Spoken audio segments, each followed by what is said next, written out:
कि पाकिस्तान आवाम ने इसे कबूल करा।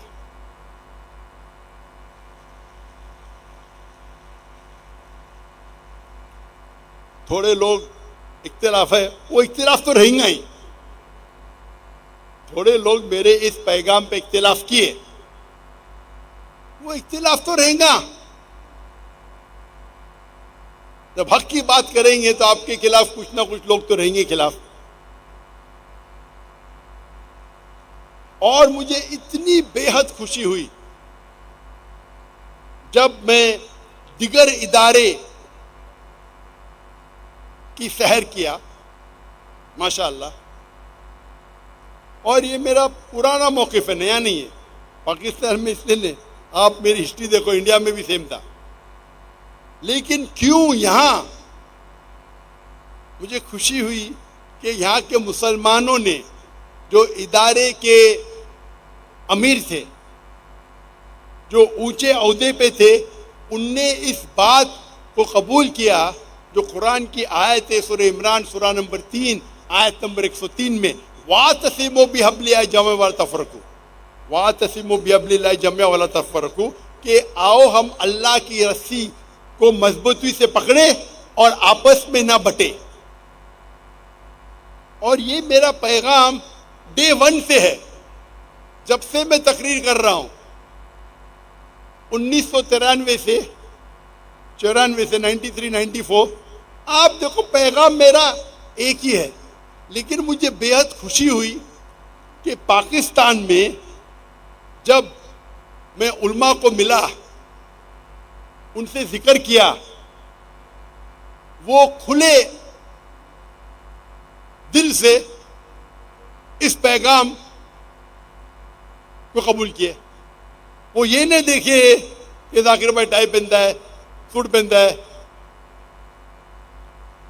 अरे जाकिर अंग्रेजी में बात करता है।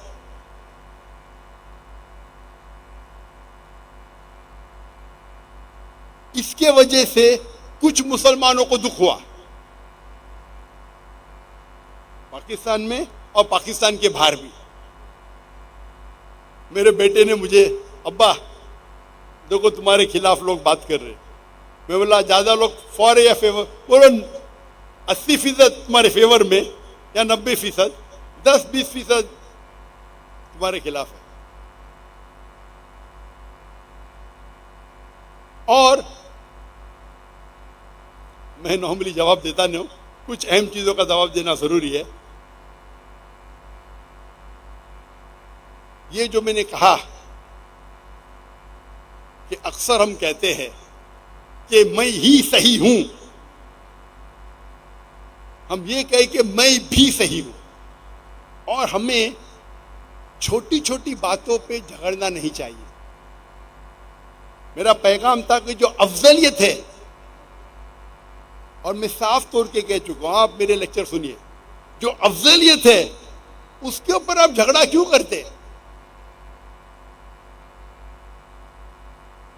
अफजलियत में माने नमाज पढ़ने का तरीका। अगर मैं कहता हूं, मेरी तहकीक कहती है भाई सीने पे हाथ मारो, हाथ बांधो नमाज के लिए, कोई कहता है भाई नाफ पे बांधो, नाफ के नीचे बांधो, मैंने ये कहा तहकीक करो, आपको जो सही लगता है उसके ऊपर अमल करो, लेकिन झगड़ो मत। ये पॉइंट पे अमल करो। यकसानियत क्या है? नमाज पढ़ो, उस पे लेक्चर दो। नमाज पढ़ने पे लोग नहीं आ रहे, हमारे मस्जिद आबाद नहीं है, हम झगड़ा कर रहे हाथ किधर बांधने का।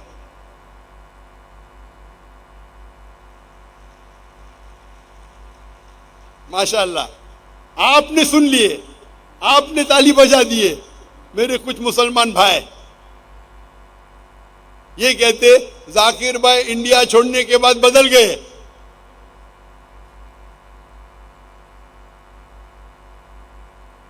और दलील देने लगे कि ये कहना मैं भी सही हूं गलत है। जाकिर का फन नहीं है भाई, डिबेटिंग तो मेरा फन है, लेकिन मैं मुसलमानों से डिबेट नहीं करता हूं।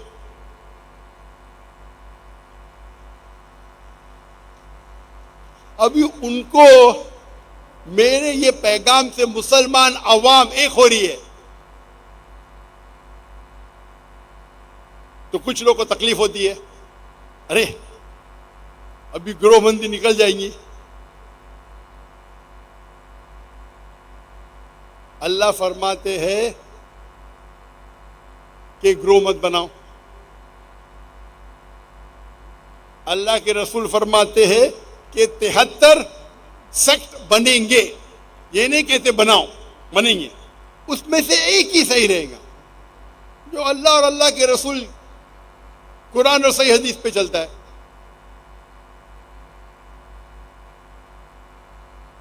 आपने अगर मेरा डिबेट सुने होंगे नॉनवेज पे, मैंने एक डिबेट किया था नॉन वेजिटेरियन पे, उसका मौजू था इज नॉनवेज फूड परमिटेड और prohibited for a human being.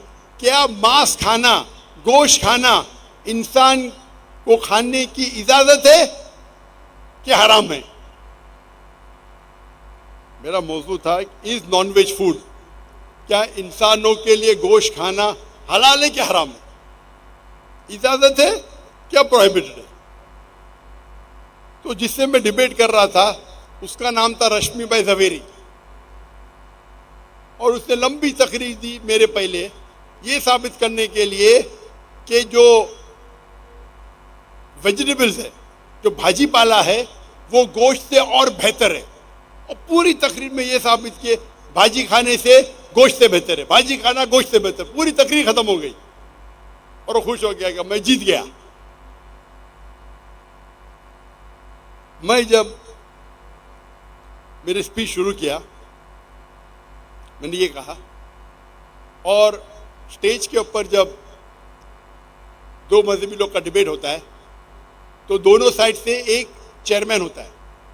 तो इस्लाम की तरफ से मेरे भाई डॉक्टर मोहम्मद थे और उसके तरफ से एक हाई कोर्ट का लॉयर था, उसका दोस्त, रश्मि जवेरी का दोस्त था, हाई कोर्ट का लॉयर।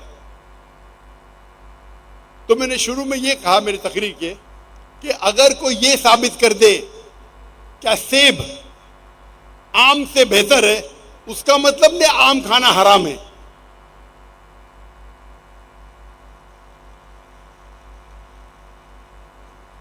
मैंने कहा मेरा यह एक अल्फाज, एक सेंटेंस डिबेट को जीतने के लिए काफी है। मैं ये साबित, अगर आपने ये साबित किया कि सेब आम से बेहतर है तो आम हराम नहीं होता है, मेरा एक सेंटेंस काफी था डिबेट को जीतने के लिए। लेकिन मेरे पास वक्त था, मैंने पूरा उसमें साबित किया क्या गोश्त खाने के क्या फायदे सब, और वो डिबेट आप देख सकते हैं, हिलेरियस है। हिलेरियस मतलब कॉमेडी है। जिस तरीके से मैं उसका जवाब देता हूं मौजूद है यूट्यूब पे। तो जब मैंने ये कहा कि ये अक्सर कहना कि मैं ही सही हूं, उसके बदले ये कहो कि मैं भी सही हूं, तो कुछ मुसलमानों को दुख हुआ। ये कहना मैं भी सही हूं गलत है, क्या सब लोग सही है, सब गलत है? ये कहना सब सही है गलत है। मैंने कब कहा कि मैं कहूंगा मैं भी सही हूं उसका मतलब सब सही है? मैं जब कहता हूं मैं भी सही हूं उसका मतलब है कि मैं सही हूं, बाकी लोग सही है गलत है मैं नहीं जानता हूं। उनको उर्दू ही नहीं पता, मेरी उर्दू कमजोर है, लेकिन मैं डिबेटर हूं। मैं जब ये कहता हूं कि मैं भी सही हूं उसका मतलब है कि मुझे 100% यकीन है कि मैं सही हूं। ये बाकी लोग सही भी हो सकते, गलत भी हो सकते।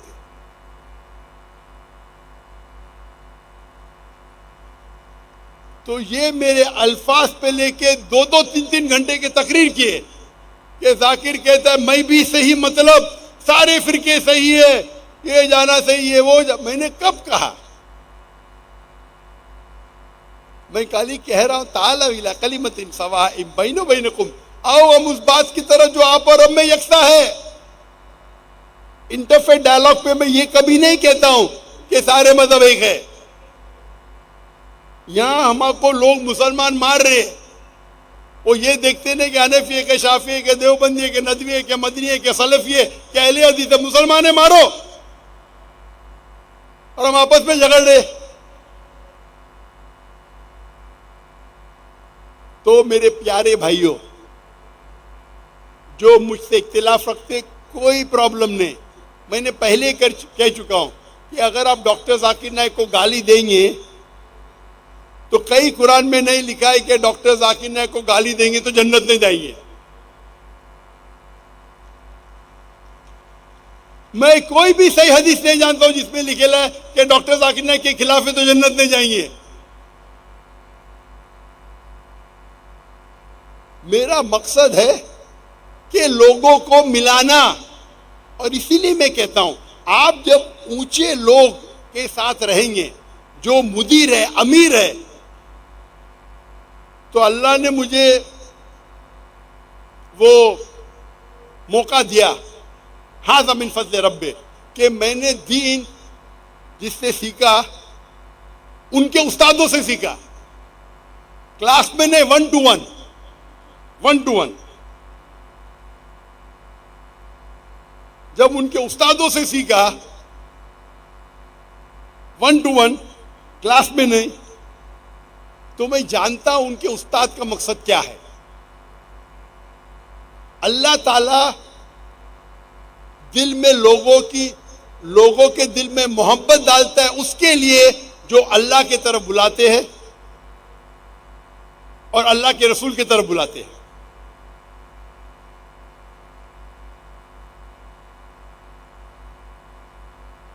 और मैं जब रिसर्च करता हूं, मैं अपने आप को एक्सट्रीमिस्ट कहता हूं। एक्सट्रीमिस्ट मतलब कुरान और हदीस को एक्सट्रीमली फॉलो करता हूं। मैं सूट पैंट पहनता हूं, मुझे पसंद नहीं है, गैर मुसलमान मुतासिर होते हैं, इस्लाम में हराम नहीं इसलिए पहनता हूं। कहीं कुरान हदीस में नहीं लिखेला टाई पहनना हराम है, कुछ मुसलमानों को गलत फहमी है, लेकिन मैं ठकने के ऊपर पहनता हूं, जोकर दिखता हूं, लेकिन अल्लाह के रसूल की इताअत करता हूं। मैं जानता हूं चारों मजहब में थकने के ऊपर पहनना सुन्नत है, अल्हम्दुलिल्लाह, मैं समझता हूं फर्ज है।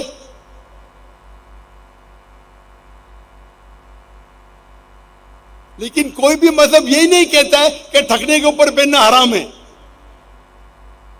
तो यकसानियत क्या है? थकने के ऊपर पहनो, अफजल है तो या फर्ज है, नो प्रॉब्लम। मुझे कोई भी मजहब आके ये नहीं कह सकता कि जाकिर नाइक थकने के ऊपर क्यों पहन रहा है। तो वेन डायग्राम फॉलो करो। मैं क्या करता हूं? थकने के ऊपर पहनता हूं। जितने मेरे वहां काम करते मुलाजिम, सब मर्द के लिए फर्ज है। अगर आप डॉक्टर जाकिर नाइक के इदारे में काम कर रहे, थकने के ऊपर पहनना फर्ज है। आप उसको सुन्नत मानते, नो प्रॉब्लम, मैं उस पर जबरदस्ती नहीं करूंगा। ये मेरा ड्रेस कोड है, ड्रेस कोड है। टोपी पहनना फर्ज नहीं है। कुछ बोलते मोबाइल, कुछ बोलते सुनना है। मेरे कंपनी में अगर आप बॉम्बे में काम करते थे, 500 लोग काम करते थे, उससे तकरीबन 400 मर्द थे। हर एक के लिए फर्ज था दाढ़ी रखना, टोपी पहनना, थकने के ऊपर। मैं ये नहीं कहता हूं कि इस्लाम में फर्ज है, बिल्कुल नहीं, बिल्कुल नहीं कहता। ये मेरे इदारे का उसूल है ताकि लोग इस्लाम के करीब आए। मैं ये कोई इदारे में जानता नहीं हो सकता है कि जिसमें इतनी सख्ती है कि नमाज पढ़ना फर्ज है जमात के साथ, थकने के ऊपर पहनना फर्ज है, सिर ढकना, टोपी पहनना फर्ज है, दाढ़ी रखना फर्ज है। कितने भी अच्छे मुलाजिम हो, इसको फॉलो नहीं करेंगे, आपको इदारे से निकाला जाएगा। मैं ये नहीं कहता हूं कि इस्लाम में सिर ढकना फर्ज है, ये नहीं कह रहा हूं। ये मेरे इदारे का उसूल है, मेरे इदारे में फर्ज है। अगर आप मुलाजिम करते हैं तो मैं एकदम एक्सट्रीमिस्ट हूं, एक्सट्रीमिस्ट हूं। तो हम मुसलमान को जो चीज में यकसानियत है उस पर अमल करना चाहिए।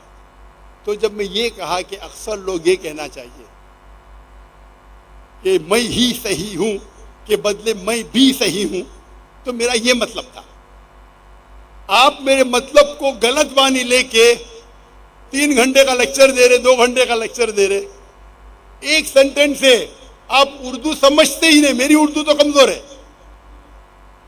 मेरी उर्दू कमजोर है, लेकिन उर्दू में अगर मैं कहूंगा कि मैं भी सही हूं, उसका मतलब नहीं कि सब सही है।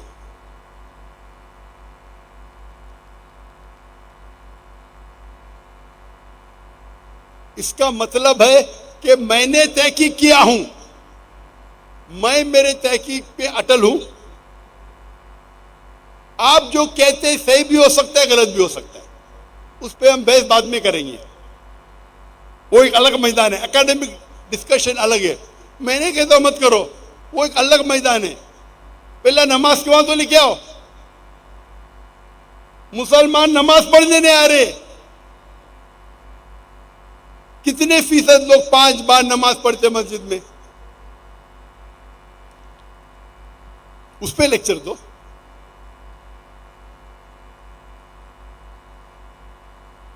तो इस पाकिस्तान में शायद मेरा आखिरी तकरीर होंगी। तो जिस तरीके से माशाअल्लाह दिगर इदारे जो कुरान मजीद की माशाअल्लाह आयत पे अमल करे, मुझे बेहद खुशी हो रही। और अगर सारे मुसलमान दावत अल्लाह और अल्लाह के रसूल की तरफ दो, कुरान और सही हदीस की तरफ दो, तो 100% इख्तिलाफ हल नहीं होंगे, अक्सर तो हल हो जाएंगे। 100% हमारे प्रॉब्लम हल नहीं होंगे, अक्सर तो हल होंगे। उसके लिए एक अलग मैदान है, इल्मी मैदान।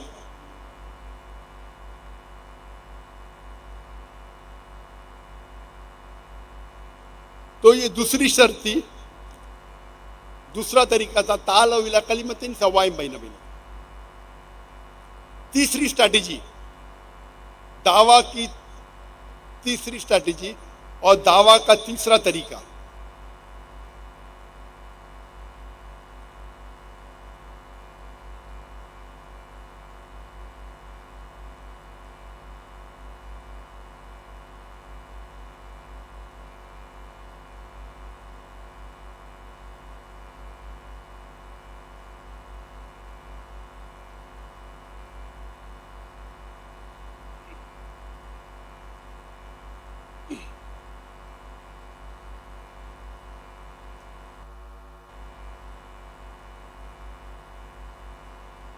दावा का तीसरी स्ट्रैटेजी, तीसरा अहम पहलू, तीसरा तरीका, मैंने मेरे तकरीर के शुरू में तिलावत की थी कुरान मजीद की आया, सूरा नहल, सूरा नंबर 16 आयत नंबर 125, उदू इला सबील रब्बिका बिल हिकमा वल मौइज़तिल हसना वजादिलहुम बिल्लती Ahsan. Invite all to the way of thy Lord with wisdom and beautiful preaching, and argue with them and reason with them in the ways that are best most gracious. आप लोगों को, सारे लोगों को दावत दो अल्लाह की तरफ, हिकमत के साथ और हुस्नस के साथ, और अच्छे तरीके से उनके साथ बहस करो, डिबेट करो। वजादिलहुम बिल्लती अहसन, उनके साथ गुफ्तगू करो, बहस करो, डिबेट करो अहसन तरीके के साथ। इसका मेन मुद्दा है, जब दावत करेंगे तो हिकमत के साथ करो और अहसन तरीके के साथ। अक्सर जब मैं कई स्टेज पे कंपैरेटिव रिलीजन पे तकरीर करने जाता हूं, और अगर वहां गैर मुसलमान मौजूद है, तो ऑर्गेनाइजर्स कहेंगे जाकिर भाई हिकमत से जरा लेक्चर देना, हिकमत से। अने मुझे कह रहे गैर मुसलमान है ऑडियंस में, हिंदू है, क्रिश्चियन है, ईसाई है, जरा आस्ते से बात करना, हिकमत के साथ, समझ के।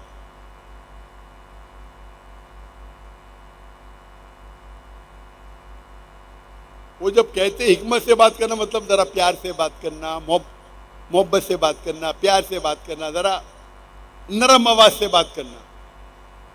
कुरान में नरम आवाज लिखा ही नहीं, क्या लिखा है? हिकमा। तो मैं उनसे पूछता हूं, आप इस आयत का कॉन्टेक्स्ट जानते?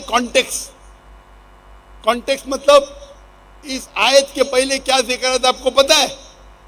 ये आयत तो बहुत मशहूर है, उदू इला सबील रब्बिका बिल हिकमा वल मौइज़तिल हसना वजादिल बिल्लती अहसन। ये कॉन्टेक्स्ट जानते? बड़े मजमे में पूछूंगा क्या कॉन्टेक्स्ट, हाथ ऊपर करो। अगर आप हाफिज नहीं है तो बहुत कम मुसलमान जानते हैं इसका कॉन्टेक्स्ट।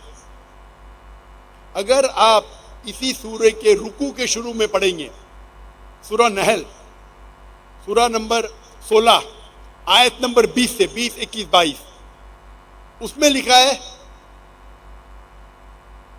कि इब्राहिम अलैहिस्सलाम में बेहतरीन मिसाल है। ये आयत का कॉन्टेक्स्ट है। अल्लाह ताला फरमाते इब्राहिम अलैहिस्सलाम में एक बेहतरीन मिसाल है। फिर चंद आयत के बाद आता है उदू इला सबील रब्बिका बिल हिकमा। आप लोगों को अल्लाह की तरफ बुलाओ हिकमत के साथ और अच्छे तरीके के साथ। किसकी मिसाल है? इब्राहिम अलैहिस्सलाम। आप कुरान मजीद पढ़ेंगे, इब्राहिम अलैहिस्सलाम ने दावा कैसा किया? इब्राहिम अलैहिस्सलाम ने बुत को तोड़ा। तोड़ा के ने? तोड़ा के ने?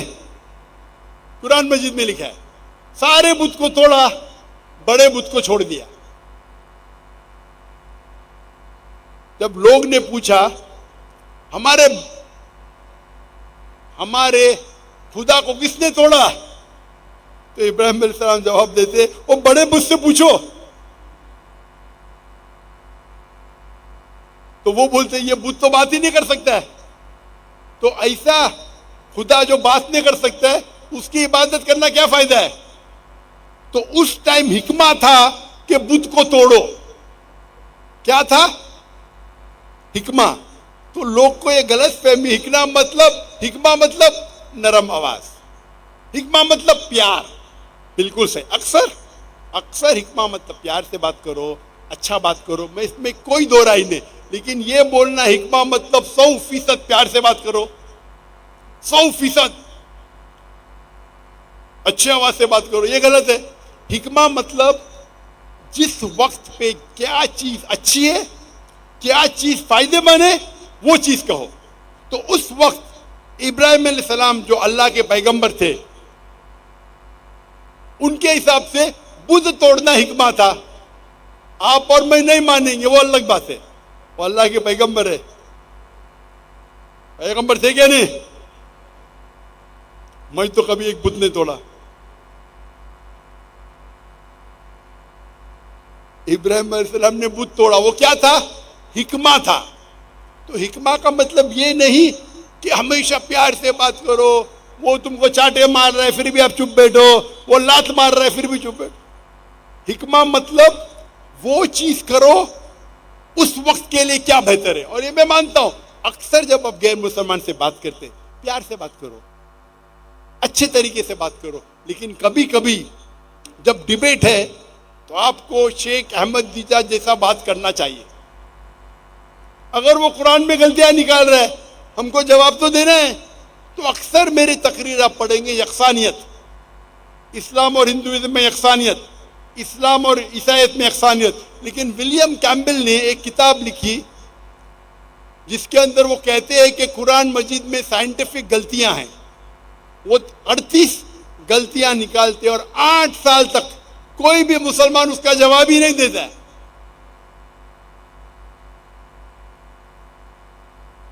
आप सोचो, आप रास्ते पे चल रहे फैसलाबाद में, एक चोर, आप अपने वालदा के साथ चल रहे, एक चोर हैंडबैग लेके भागता है। आप क्या चोर से कहेंगे अस्सलाम वालेकुम? आपको चोर को पकड़ेंगे, ए भाई साहब बैग दे देना तो तेरी टांगनी तोड़ दूंगा, तेरे हाथ तोड़ दूंगा। तुमने बोले यो भाई साहब अस्सलाम वालेकुम, मेहरबानी करके बैग वापस दे दो। हिकमा क्या है? हिकमा है ए भाई साहब तेरे को सबक सिखाऊंगा मैं, हिकमा क्या है? तो हिकमा वो चीज है, सही वक्त पे सही चीज करना।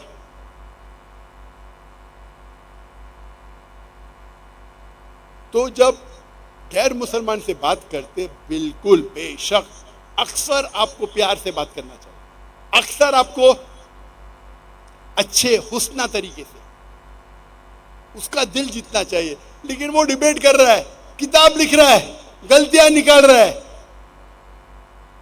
तो मैं गया शिकागो 2000 में, 1 अप्रैल में। उस टाइम में नौजवान था, अभी भी जवान हूं माशाल्लाह।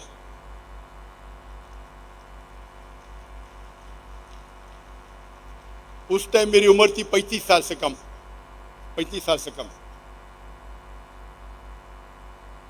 और वो जब कुरान में गलतियां निकाल रहे हैं, 8 साल तक कोई मुसलमान जवाब नहीं दिया।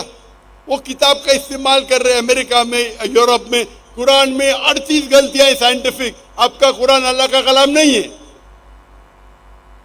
तो मैं बॉक्सिंग मैच में जाऊंगा तो बॉक्सिंग मैच में क्या ऐसा मारूंगा? बॉक्सिंग मैच में नॉकआउट पंच देने का, नॉकआउट।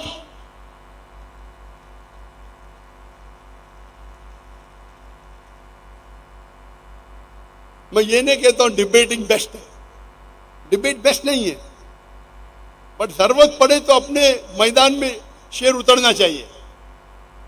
हमेशा किताल की जरूरत नहीं है।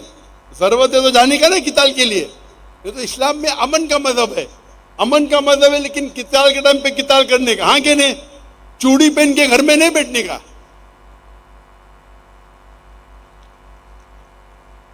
जो डिबेट हो रहा है, जब डिबेट हो रहा है, मैं प्यार से झगड़ा करूंगा, वो तो मेरा कत्ल कर लेगा, हाँ कि नहीं?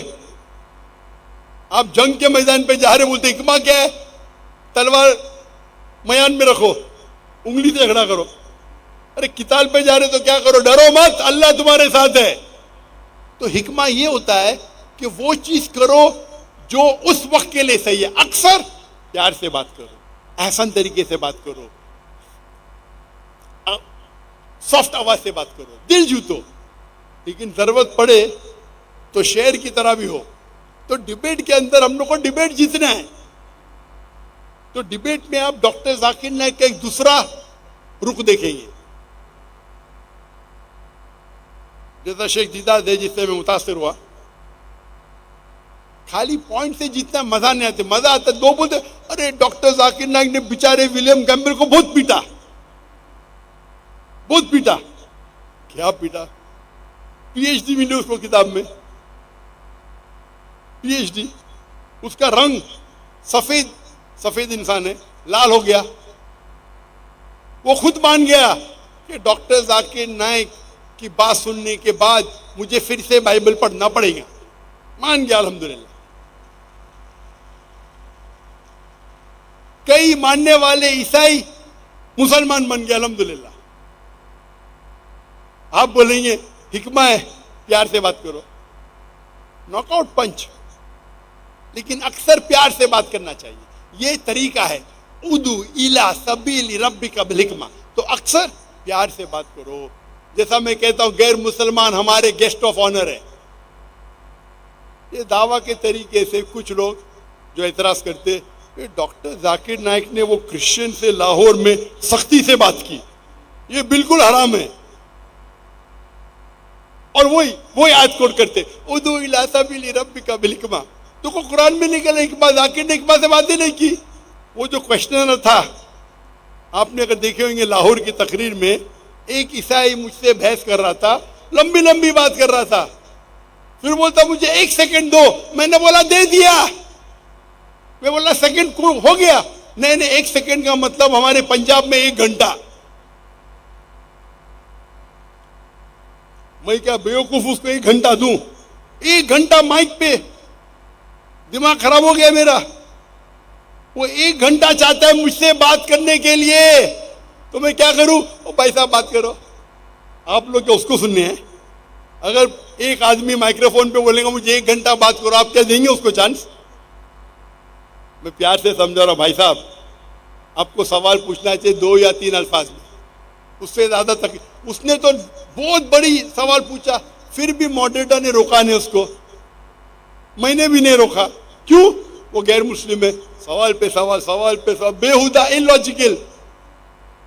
तो इस्लाम की शरीयत ये कहती है, let a small loss take place to prevent a big loss. छोटा नुकसान बर्दाश्त करो बड़े नुकसान से बचने के लिए। तो लोग तकरीर कर रहे जो डॉक्टर जाकिर नाइक ने क्या हराम किया, वो गैर मुस्लिम से सख्ती से पेश आया।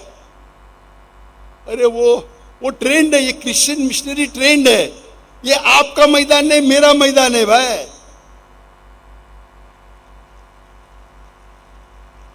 लोग कहते जाकिर नाइक ज़ईफ हो गए। मैं जवान हूं भाई, मैं भड़का नहीं। दाई कभी भी भड़कना नहीं चाहिए। लोग बोलते जाकिर लॉस्ट हिज टेम्पर। मैं टेम्पर, मैं पूरे काबू में हूं। दाई को दावत करते टाइम पे कभी भी अपना टेम्पर लूज नहीं करना चाहिए, कभी भी गुस्से में आना ही नहीं चाहिए। ऊंची आवाज मतलब गुस्सा नहीं। मैंने बोला स्टॉप द माइक्रोफोन, मैं तो एकदम आ रहा, please stop the microphone, please stop the microphone. ये तरीका हिकमा है। वो उसको हम लोग आजादी दे रहे, 1 रूल तोड़ रहा है, 2 रूल तोड़ रहा है, 3 रूल तोड़ रहा है, तो क्या पूरी रात में उससे बात करूं? वो 2 जमा 2 5 कह रहा है। तो लोग जो दावती मैदान के माहिरी नहीं, मेरे खिलाफ फतवा डॉक्टर जाकिर नाइक ने हराम किया। अरे तुमने कभी 50,000 के मजमे में कभी सवाल जवाब किया जिंदगी में? क्या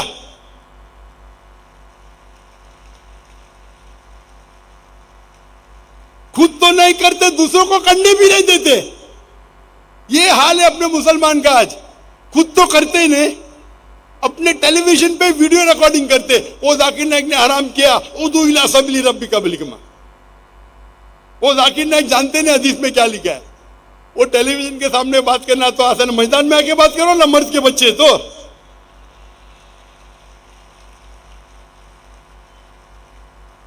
मैं कोई भी मुसलमान से डिबेट नहीं करता हूं, कोई भी मुसलमान से मैं डिबेट करना भी नहीं चाहता हूं, कोई फायदा ही नहीं। आप दावत में आओ, आप बुलाओ मजमा, आप 50,000 लोग को बुलाओ और तकबुर देखो। डॉक्टर देखो, मैं एक चीज मानता हूं, मेरे जो जिससे मैं मुतासिर हुआ, डॉक्टर अहमद दीदार साहब को मैंने पहली बार पूछा था। मैं उस टाइम मेरी उम्र थी 22 साल की, 22.5 साल। मैं बोला Sheikh uncle, why are you so aggressive? Aggressive मतलब उर्दू में क्या कहेंगे, आप इतने भड़कीले क्यों हैं, आप भड़कते क्यों इतना? तो दीदा साहब ने क्या कहा, मैं भड़कता नहीं हूं, मैं मिलिटेंट हूं, मुजाहिद हूं, मुजाहिद मिलिटेंट। आपको शैतान को अगर झगड़ने का है, शैतान से लड़ने का है, तो 2 चीज किया है, इधर जमजम का इस्तेमाल करो या आग का इस्तेमाल करो। मैंने आग का किया, तुमको जमजम करने का है तो करो। इतने बड़ी शख्सियत, उस टाइम वो आलम के चोटी पे थे। वो तो मुझे लात मार के बोले, वे तू कौन होता बात करने वाला? मेरी उम्र 22 साल। Uncle why are you so aggressive? आप इतने भड़कीले क्यों हैं? तो बोलते बेटा मैं भड़कीला नहीं हूं, मैं मुजाहिद हूं, मिलिटेंट। अगर शैतान से लड़ने का है तो 2 तरीके। एक तरीका है जमजम, दूसरा तरीका है आग। मैंने आग चुना, तुमको जमजम से करने का है तो करके तो दिखाओ। ये बात मेरे ज़हन में बैठ गई। तो मैंने दीदार साहब की लेक्चर सुना और मैंने उनकी लेक्चर को रट दिया। फिर मैंने तबलीग शुरू की, दावत शुरू की, रिजल्ट ही नहीं।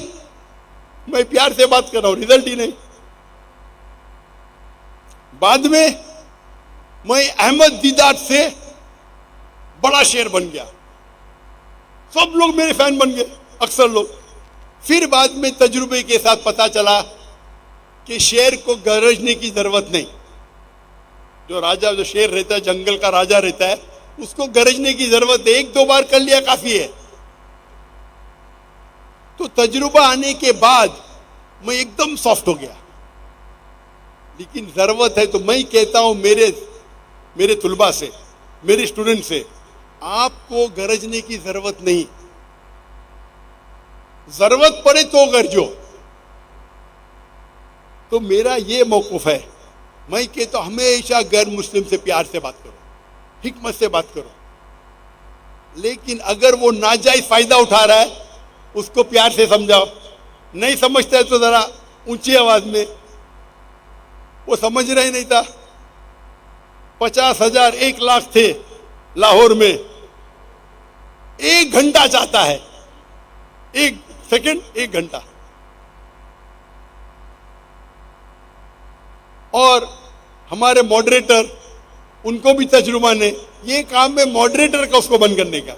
तो हमारे मॉडरेटर तजुर्बा नहीं है, शायरी मानने में एक्सपर्ट है लेकिन तजुर्बा नहीं है, तो मुझे मॉडरेटर बनने पड़ता है। हिकमा ये है कि भाई उसको चुप करो, नहीं तो हजारों लोग का टाइम वेस्ट होएगा और पैगाम भी नहीं पहुंचेगा।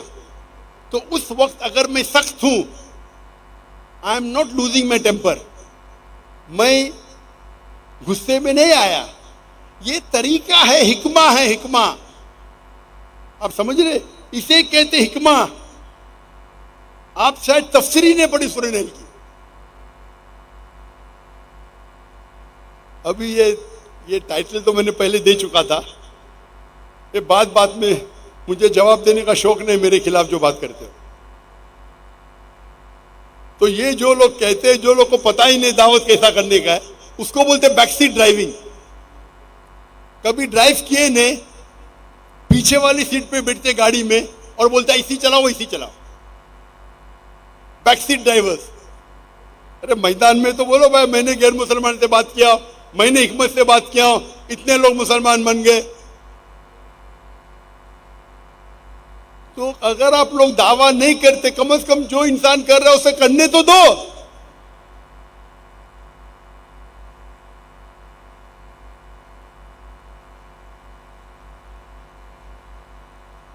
मैं आपसे ये कहना चाहता हूं, तजुर्बे के साथ इंसान और बेहतर बनता है। मैं मानता हूं जब मैं और जवान था, 30 साल 35 साल भड़कीला था, अभी नहीं, अभी मुझे भड़काना बहुत मुश्किल है। डॉक्टर जाकिर नाइक को भड़काना बहुत मुश्किल है। ये आपको समझता है, अगर मैं ऊंची आवाज से बात कर रहा हूं ताकि मुझे रिजल्ट मिले, ये अल्लाह कहता है मुझे करने के लिए। अगर इब्राहिम अलैहिस्सलाम ने बुद्ध तोड़ा, क्यों तोड़ा? हिकमत थी। तो मैं भी अगर ऊंची आवाज से बात किया वो ईसाई के साथ, उसका मतलब नहीं कि मैं भड़क गया, अरे डॉक्टर जाकिर नाइक अभी ज़ईफ हो गए। तजुर्बे के साथ इंसान और माहिर बनता है माशाल्लाह। तो अब पहले मेरे तकरीर देखेंगे, अभी तकरीर देखेंगे, जमीन आसमान का फर्क है। अभी तजुर्बा है, अल्लाह की मदद और आ रही है। तो अल्लाह ताला फरमाते हैं कुरान मजीद में, सूरह नहल में, सूरह नंबर 16 आयत नंबर 43 और सूरह नहल सूरह नंबर 21 आयत नंबर 7 में, फस्अलू अहल ज़िक्री इन कुंतुम ला तालमून। अगर आपको नहीं पता है तो माहिर से पूछिए। ये ड्रोन को जरा साइड में करेंगे। ड्रोन कभी भी सेंट्रल एक्सिस में नहीं आना चाहिए। आप अपने ड्रोन को बीच में लेके आ रहे, बाकी 10 कैमरा सामने वो खराब हो रहे, आपका डायरेक्टर कौन है? ड्रोन को लेके आओ, लेकिन सेंट्रल एक्सिस कभी क्रॉस नहीं होना चाहिए। ऊपर से आया चलेगा, नीचे आया चलेगा, लेकिन सेंट्रल एक्सिस को आप क्रॉस करेंगे तो आप खुदगर्जी कर रहे। 10 कैमरा को आप खराब कर रहे आपके एक कैमरा की वजह से।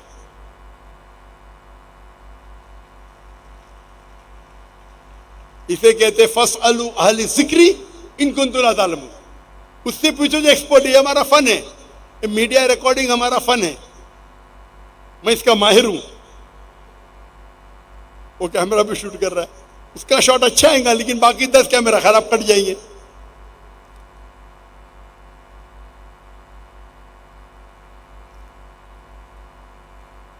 तो ये तीसरी स्ट्रैटेजी था हिकमा। तो हिकमा मतलब वो चीज करो जो सबसे बेस्ट है। और दावा के तरीके जो तकरीर इतनी लंबी हो सकती, इतनी लंबी हो सकती, जो हम ट्रेनिंग करते 33 दिन तक ट्रेनिंग करते हैं और हर रोज तकरीबन 10 से 12 घंटे। वो पूरा प्रोग्राम मेरा 350 आवर्स रिकॉर्डिंग है, 350 घंटे 350 घंटे रिकॉर्डिंग और गाइड के साथ 650 घंटे मौजूद है अलीदा ऐप पे। पूरा एडिटिंग होने चाहिए, एडिटिंग बाकी है।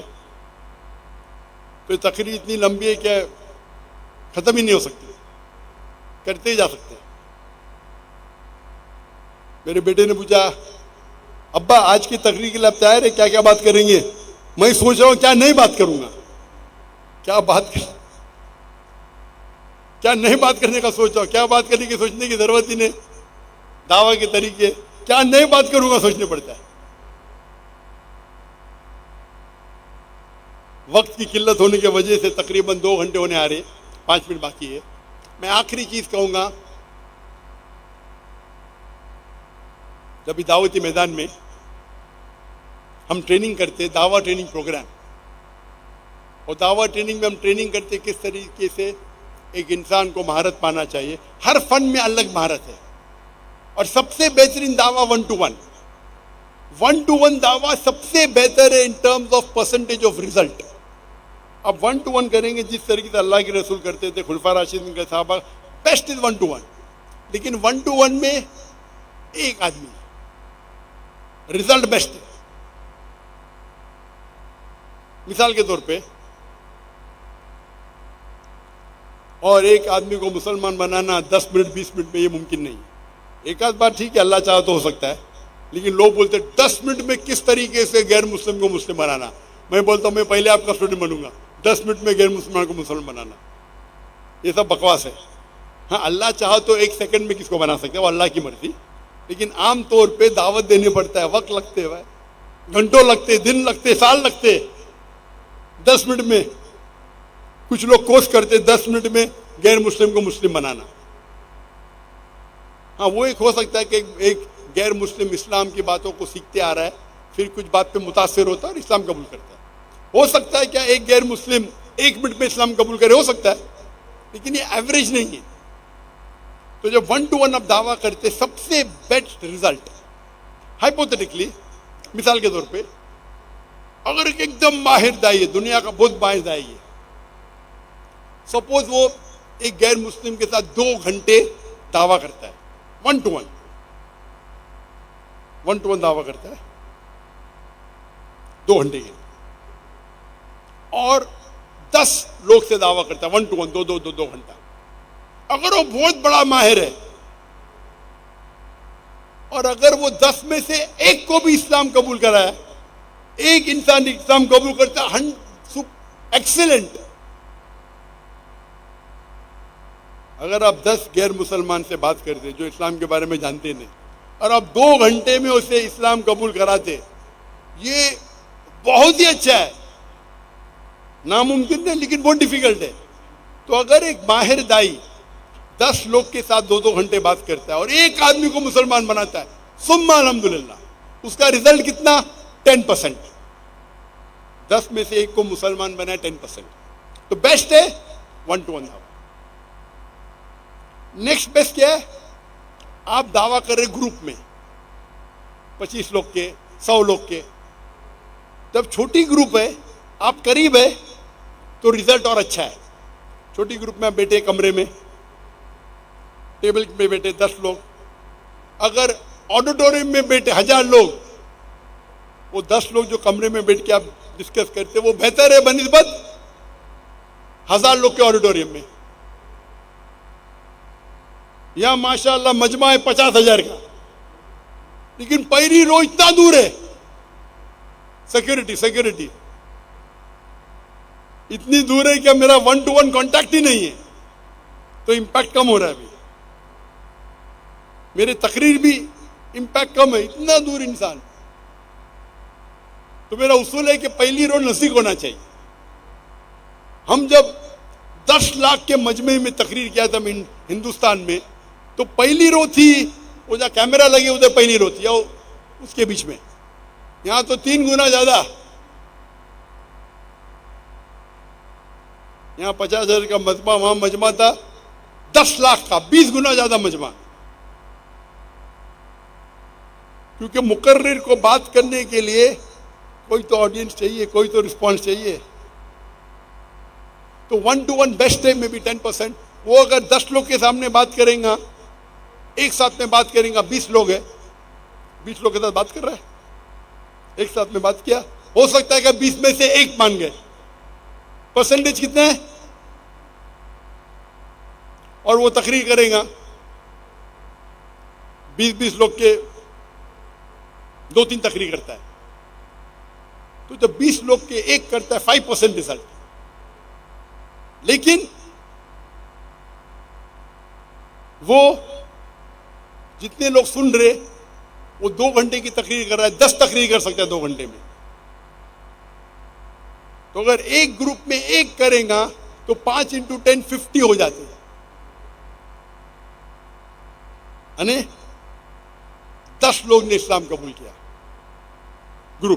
ग्रुप बड़ा है, जितना ग्रुप बढ़ते जाता है द इंपैक्ट ऑफ दावा कम होता है, लेकिन रीच बढ़ती है। तो मैं अगर 10,000 के मजमे में तकरीर कर रहा हूं और 0.1% ने भी इस्लाम कबूल किया, 10,000 में 0.1 कितना होता है? 10,000 में तकरीर किया और 0.1% ने इस्लाम कबूल किया, तो कितना होता है? 10 लोग।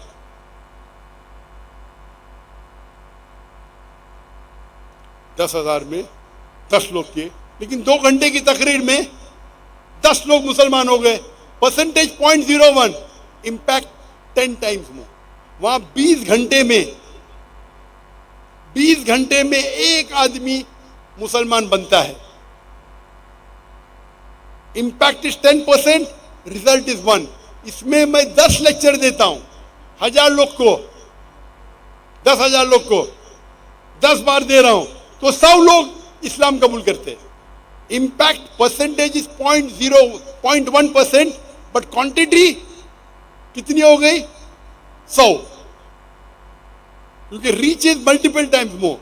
तो जब आप बड़ा लेक्चर देते हैं तो 1-to-1 का इंपैक्ट जो आपके पास रहता है 10% हो जाता है 0.01%, लेकिन तादाद बढ़ती है तो नेट रिजल्ट उसमें ज्यादा फायदा है। तो एक तकरीर करना 10,000 के सामने बेहतर है 1-to-1 से। लेकिन अगर आपको पता है कि वो आदमी सरदार है, उस कबीले का सरदार है, तो मैं उसको पब्लिक में नहीं बुलाऊंगा, 1-to-1 बुलाऊंगा। क्योंकि एक सरदार अगर इस्लाम कबूल किया, उसके पीछे सैकड़ों लोग, हजारों लोग कबूल करेंगे। तो आपको देखना चाहिए कब 1-to-1 दावा करना चाहिए, कब पब्लिक में करना चाहिए। तो 1-to-1 दावा बेस्ट है रिजल्ट्स में। ग्रुप में करेंगे इंपैक्ट कम होता है, क्वांटिटी बढ़ती है। बड़े मजमे में करो, 50,000 का मजमा है, इंपैक्ट और कम है, लेकिन रीच ज्यादा है। तो रीच बढ़ती है, इंपैक्ट कम होता है। अभी आ गया सोशल मीडिया। सोशल मीडिया पे रीच और बढ़ जाती है। मैं तकरीर कर रहा हूं, टेलीविजन पे, पीस टीवी पे लाखों लोग देख रहे, मिलियंस, 10 लाख, हो सकता है करोड़ लोग देख रहे।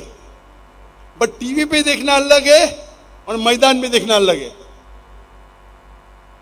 टीवी पे इंपैक्ट अलग है, मैदान में लाइव देखना अलग है। इसलिए लोग फुटबॉल मैच तब देखने जाते हैं, मैदान में देखते पैसा देके देखते, टीवी पे तो फ्री दिखता है। लेकिन जो मजा है वो माहौल, उधर भी टीवी स्क्रीन लेती है मैदान में, यहां भी टीवी स्क्रीन लगी है, लेकिन माहौल है इधर लाइव, उसका मजा और है। तो impact in live ground is better than watching on TV. लेकिन टीवी पे इंपैक्ट कम है, लेकिन रीच ज्यादा है। यहां तो 10 लाख लोग आ नहीं सकते, 1 करोड़ लोग तो आ नहीं सकते, टीवी पे देख रहे। तो आप टेक्नोलॉजी का इस्तेमाल करो, रीच बढ़ाओ, इंपैक्ट कम होगा। तो आपको सोचना चाहिए कौन सा इंपैक्ट किसके लिए इस्तेमाल करना चाहिए। अगर मुझे पता है कि एक बड़ा सरदार में लेक्चर सुनने आने वाला है, तो मैंने बोलूंगा अरे मैदान में आ जाओ भाई, 2 घंटा मैं खुद तुमको दूंगा, 1-to-1। चांसेस वो एक्सेप्ट करेगा 10% है। अगर मैं माहिर दाई हूं, मैं नहीं कहता हूं मैं माहिर हूं, अगर मैं माहिर हूं वो मैदान में आएंगे तो 0.01%, 0.001%। आप समझ रहे? तो 1 to 1 जिस तरीके से सामान है किया बेस्ट है, आज भी बेस्ट है, उससे बेहतर है ही नहीं। लेकिन आज मीडिया टेक्नोलॉजी बढ़ रही है, टेक्नोलॉजी का इस्तेमाल करो। इसीलिए कभी भी लेक्चर है तो मैं देखता हूं कि मैं टाइम पे पहुंचूं। 50,000 का मजमा मेरा इंतजार कर रहा है, लाख का मजमा इंतजार कर रहा है। यहां मैं जवाब दूंगा तो तफसील से दूंगा। क्यों? वो जो सवाल पूछ रहा है वो माने ना माने, बाकी सुनने वाले भी है भाई। तो मैं जवाब, जाकिर भाई इतना लंबा जवाब क्यों देते? मेरा जवाब सिर्फ उसके लिए नहीं है, मेरा जवाब अवाम के लिए है। अगर मैं वो एक ईसाई के लिए, लोग क्या समझते, वो एक ईसाई के लिए मैं पूरी दुनिया में छोड़ के लाहौर में आया बात करने के लिए? मैं बेवकूफ थोड़ी हूं। वो ईसाई सवाल किया लेकिन रूल को तोड़ा, तो मैं थोड़ी उसको तोड़ने दूंगा। तो यह शरीयत कहती है छोटा नुकसान बर्दाश्त करो बड़े नुकसान को बचाने के लिए। इसीलिए मैं जरा ऊंची आवाज में बात किया। ये दाई इस फील्ड में माहिर होना चाहिए। तो 1 to 1 दावा बेस्ट है, फिर ग्रुप में, फिर पब्लिक में, फिर मीडिया पे। और मीडिया पे कैसा दावा करना चाहिए उसके ऊपर लंबी तकरीर में दिया हूं। जब एक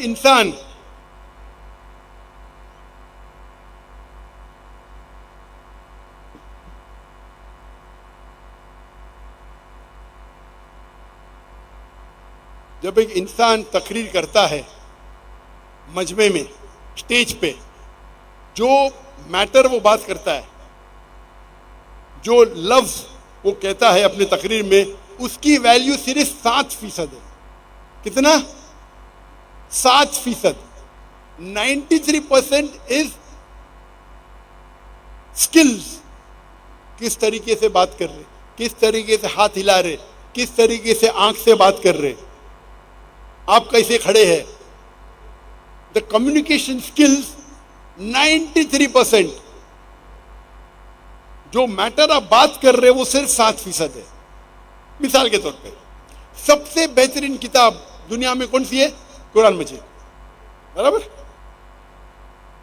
अगर कुरान मजीद को मैं 1000 माइल्स पर आवर के स्पीड पे पढ़ूंगा आपको पता ही नहीं लगेगा क्या है। अगर कोई शख्स सूरह फातिहा पढ़ता है, समझे, कुरान का कलाम है, अल्लाह का कलाम है, सबसे बेहतरीन है। मैं इतना फास्ट पढ़ा आधे अल्फाज खा गया, बराबर। आमीन सुनने में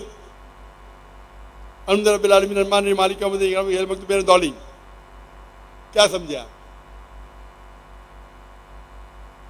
अल्फाज तो सबसे बेहतरीन है, अल्लाह का कलाम है। मैं सही तरीके से बात ही नहीं कर रहा हूं, इंपैक्ट ही नहीं है।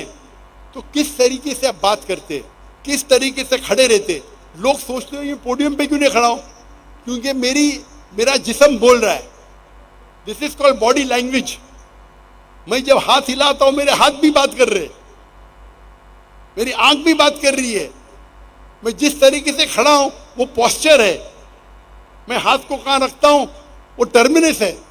ये पूरा टेक्निक है, महारत है। और हम इसके ऊपर कोर्स करते किस तरीके से बात करना चाहिए। कितना डिस्टेंस आपका माइक्रोफोन होना चाहिए, ये भी टेक्निक है। वो लिख के भेजा मुझे, माइक के करीब आओ।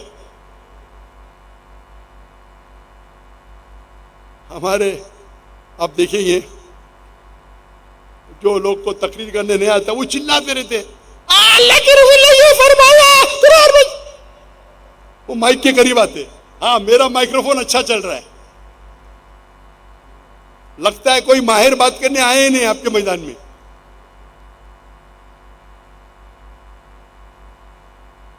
ये माइक्रोफोन जो है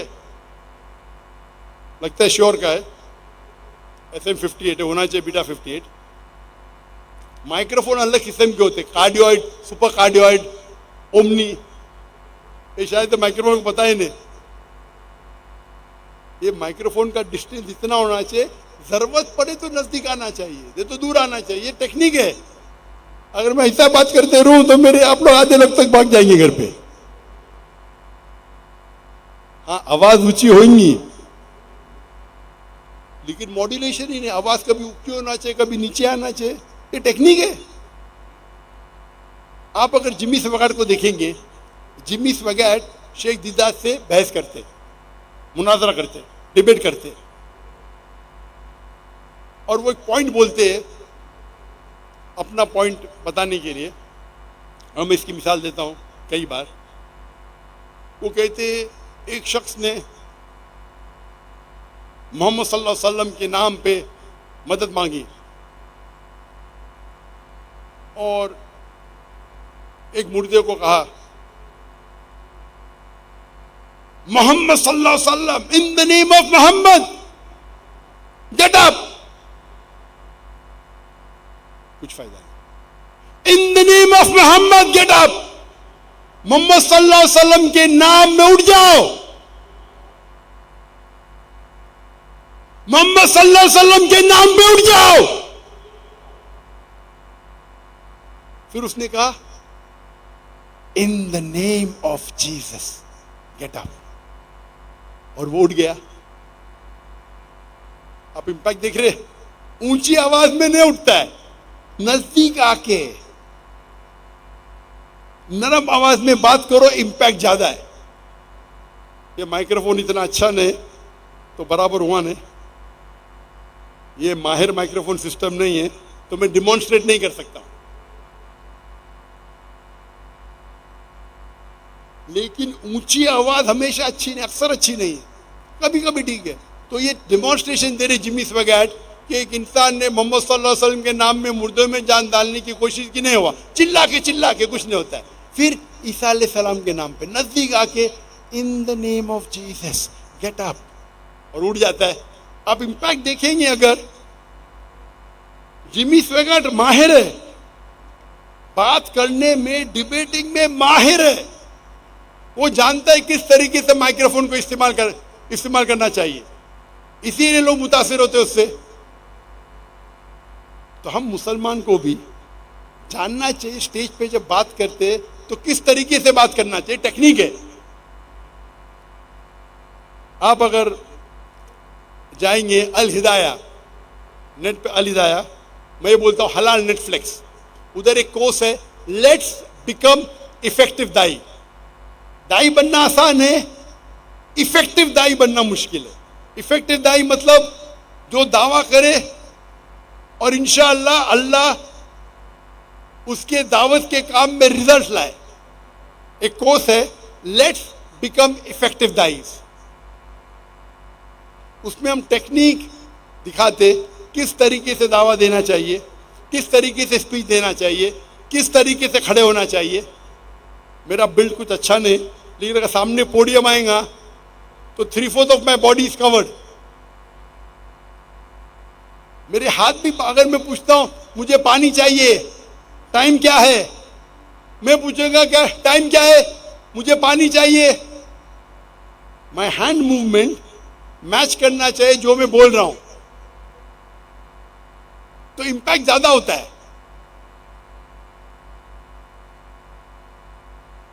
तो हम मेडिसिन डॉक्टर बनने के लिए 5 साल 6 साल पढ़ते, इंजीनियर बनने के लिए 4 साल, दाई बनने के लिए 2 दिन में बनने का। क्यों? बल्लिगो अन्नी वाला आया, अल्लाह के रसूल फरमाते सही बुखारी में, एक भी आयत आपको पता है तो पहुंचाओ। हर इंसान का फर्ज है, आयत पता है तो पहुंचाओ। तो ये टेक्निक एक बड़ा फील्ड है जिसपे हम घंटों दिन बात कर सकते हैं। वक्त की किल्लत होने की वजह से 2-2.25 घंटे हो गए। मैं चाहता हूं कि सवाल जवाब की नशिस्त अक्सर बड़ी होती है तकरीर से ज्यादा,